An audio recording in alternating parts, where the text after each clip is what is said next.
Is Hollywood just about entertainment, or is there a darker undercurrent?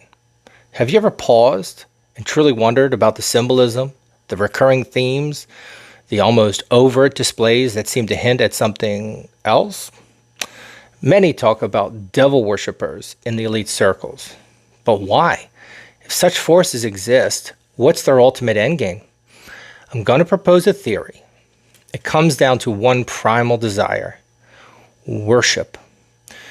Now, we've all heard the tales, the Faustian bargain, selling one's soul for earthly rewards like unparalleled fortune and fame. But why wouldn't these forces target, say, the average person, the Joe Blow working down at the mill? I believe the answer lies in strategic efficiency. Corrupting one isolated individual yields just one follower. A poor return on investment, wouldn't you agree? So how does a dark entity maximize its influence, its worshippers? By targeting those who crave the spotlight, those who desire fortune and fame above all else. Imagine the terms of that infernal deal. You'll have the world at your feet, but in return, your art, your performance, your very image will subtly, or not so subtly, carry our symbols, our energy. Suddenly, a concert stadium isn't just a venue, it's a temple. Millions of adoring fans unknowingly or knowingly directing their energy, their worship, not just to the artist, but to the power behind the artist. In today's hyper-connected world, through television and internet, they become the grandest, most far-reaching podiums imaginable.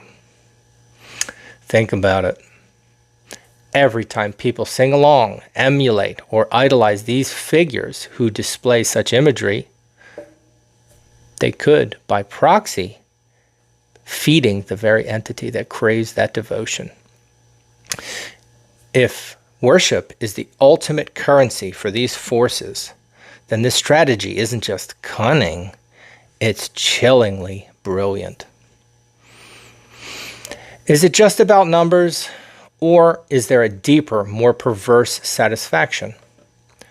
Perhaps it's the ultimate act of ego for such an entity. Unable to earn genuine devotion on its own merits, it resorts to elaborate deception, hijacking the admiration meant for human talent and twisting it for its own dark purpose. Now contrast this with many traditional faiths.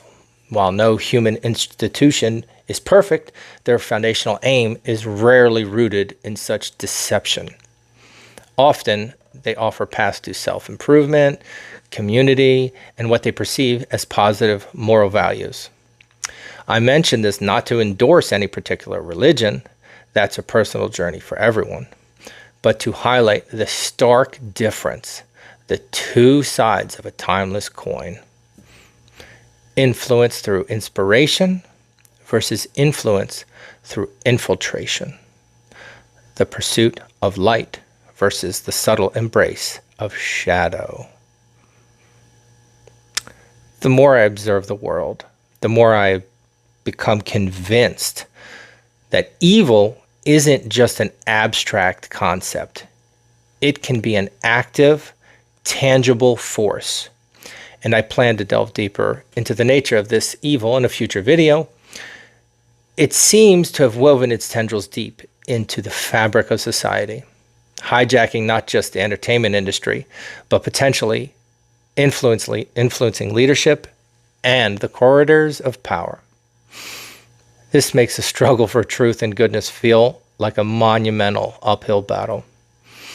The purpose of this video and this channel is to encourage discernment, to look beyond the surface, to question what we're being sold. Because the first step to countering any deception is to recognize it. And maybe, just maybe, shining a collective light, we can begin the process of bringing what has been done meticulously, done in the dark, out into the light for all to see.